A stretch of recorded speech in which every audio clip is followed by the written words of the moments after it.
Getting some brakes done on the old Grand Am.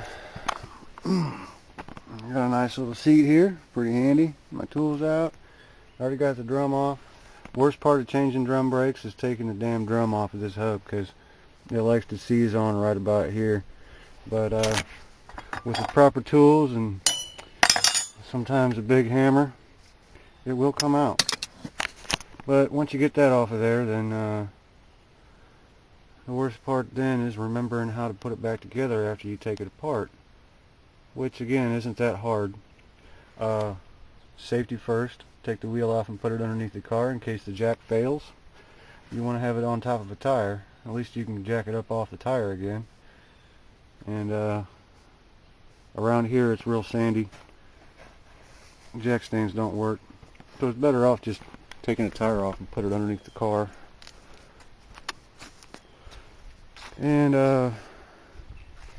remembering how to put it back on isn't that bad because all you got to do is either take both sides off, do one at a time and use the opposite side as an example on how to do it, or if you got technology, take a picture of it.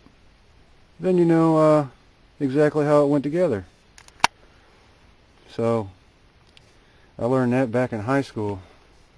Just take a good picture of it. These shoes are actually, they look new still. They're not in bad shape at all. But I had some squealing back here, and that was on the other side. Now I don't know a whole lot about brakes, but I'm pretty sure that this piece is supposed to stay in there. I mean, I'm no professional or anything, but yeah, that's kind of important.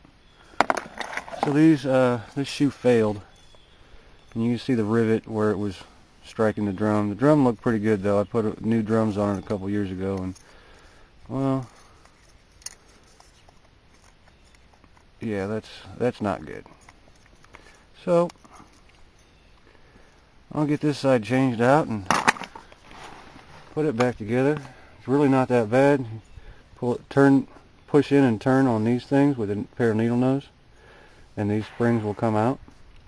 And then take a pair of pliers or something and grab onto these and pull them off of that center part.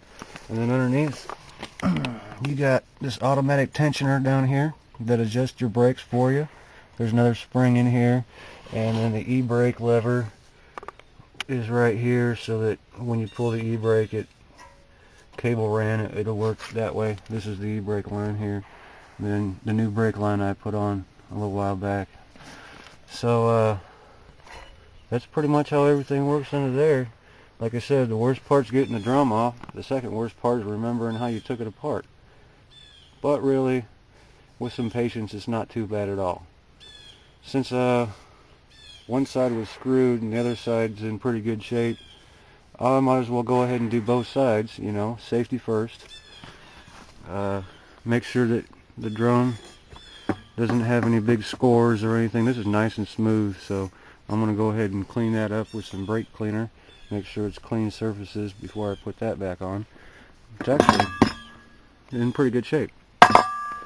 So I'll get that thing back on there, and before you take it for a drive, you want to, you know, start the car up and pump the brake a few times. Just go ahead and pump it because that actuates, see if you can see it down here. This little tab right here rides on this spur gear, and when it's out of adjustment, it'll actually turn this spur gear, which is threaded, and that'll make your brake pad or shoes come apart on the bottom, and that'll keep your tolerances between the shoe and the drum as a constant. That way you don't notice any difference on the brake pedal. So that's pretty much the long and short of a drum brake. I'd rather change disc brakes. They're much easier. But this old car has drums. A lot of cars still have drums. And I'll get this fixed up, and I got a new thermostat gasket for my truck because when I changed the thermostat I used old RTV and it just didn't seal up right. So yeah, I know my car's dirty. So I got a new gasket and I got some new RTV, and I'll get that all patched up. Then I can probably start the truck if there's any gas in it anyway. I gotta get some gas for it, but I'm broke. So that's that.